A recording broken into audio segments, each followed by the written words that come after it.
Okay. Well, Robin, you came to Dallas not long ago, and I was out of town and didn't get to see you. Did it go good? Went well. I lived. It was wonderful. I played there. It was a Rainbow Musical, I think. You were there long enough to get a Texas accent? I did. I'm just so happy to be there. It was great. I went all over Texas. Played Lubbock. Lubbock was great. I have a little T-shirt that says "Ski Lubbock." I have played San Antonio, Austin, Houston. It was great because I'd never been to Texas before. And Get you some boots and a hat? No, ma'am. Never bought the boots. Just a lot of hats, though. A couple of hats from Gillies and Billy Bob's. Hey, yeah, Billy Bob's. Billy Bob. What an incredible place. Yeah, you check that out. 25 bars, no waiting. Lots of people at rodeo. It was great to see people like 2 o'clock in the morning try and get on a bull, and the bull's going, next. It's incredible. But we are here to talk about the world according to Garp, and you are Garp, and this is no Mork from Ork. No, ma'am. I wonder, Robin, isn't it pretty risky, though, for your kind of performer to do this kind of thing where audiences, if they don't know anything about Garp, they come in, they're looking for Robin Williams, and they find something different? Hopefully that's a positive experience, like, I hope, the film isn't just me. I mean, there's such a power to the film, I think, that they'll be pleased by it. I mean, there's such a positive life force to it. I think people walk away feeling very good about it. Having not read the book or not knowing what it's about, it still has it's a good story. As far as the character of Garp and everything, you are noted for being a performer who just thrives on improvisation and on spontaneity and that sort of thing. Now, is this story we've been told about George Roy Hill calling for a rap when you started to improvise, is that a true story? Oh, very much so. But it served a purpose. I mean, the reason he held me back from that is for two reasons. If you improvise, sometimes the story would get frazzled, it would get fray at the ends. And also it forced me to go inside and really kind of settle down a little bit. And by doing that, you settle into yourself and find things internally that you normally wouldn't be. When you're improvising, you're going out, you're looking. It's like talking to flowers, going, how you doing, please, cough. When you're playing like that, you're going out. But by stopping that, it forces the energy to implode, and you explore yourself. Either memories or, different emotions. There were some very painful scenes in the film that you couldn't really improvise as much as you really had to just kind of settle down and really let it out, kick out the jams in yourself.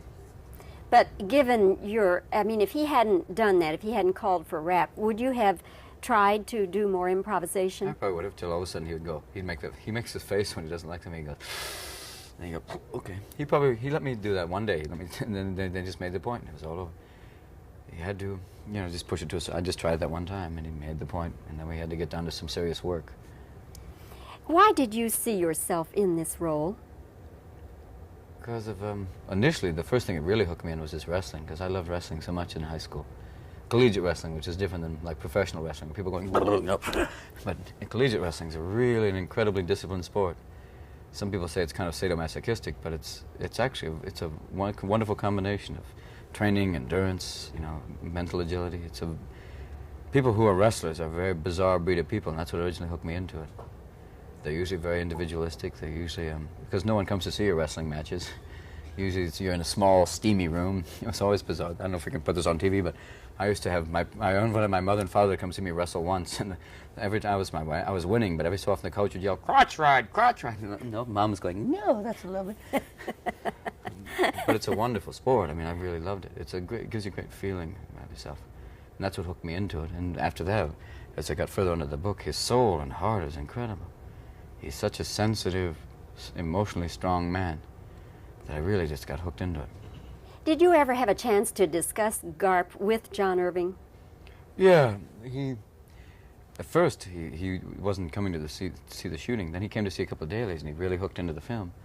He would sometimes come up to me, and he'd outline certain passages in the book I would just read. It was like reading a little passage of the Bible before you shot a scene, but I would read a scene just because there's so much narrative in the book. The narrative helps you really, for scenes where you had no dialogue, it would help you just kind of prepare yourself for just when you have nothing to say at all, just to have a whole mental attitude that made it come to life. Does Irving like the movie? I think so very much, which is a great compliment, I think. I think he feels very positive about it, which makes me feel like, whew, okay. Hey, Mr. Tolstoy, how do you like that play? Yeah, it's okay. Hey, Mr. Melville, that's some fish, huh?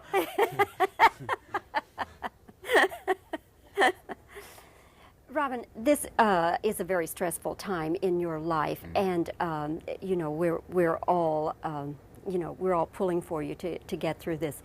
How do you get through such stressful times? What is your strength? How do you get through it?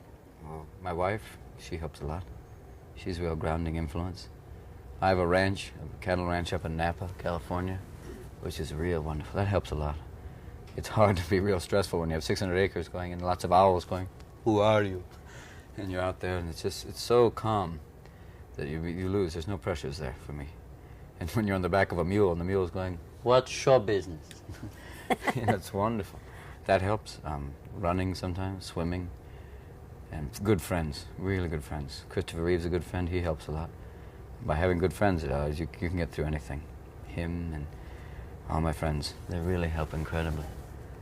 And You think you've changed much in the I think last... I've mellowed a little bit. I think I've kind of, I feel a little bit less frenetic, but I feel a lot happier. I think. I mean, I don't know. It's once again friends who've helped that. I've really realized the value of that. Before I just kind of took it for granted. Well, we're all pals, we're buddies, and all of a sudden, things get a little tough, and you start to really have to say, hey, you know, they call you, or you keep in contact, or you go to the ranch once again. People come up there and you sit and you just talk. It's wonderful. It's a very peaceful time. And that's what keeps you, for all the insanity that I do sometimes, or the playing, the sanity really, I have to recharge. Because if I didn't, I'd be like, it's almost like a car battery. I'd be like, how you doing? Hey, Jesus, I don't know. I have to get emotionally jump-started. But then, it helps to recharge. And this film helped to recharge me, too, because the people in it are so warm and kind. And the people on the set were wonderful. When a guy on the set married one of the crew, married another member of the crew. So it's like it was a wonderful family. And that helped.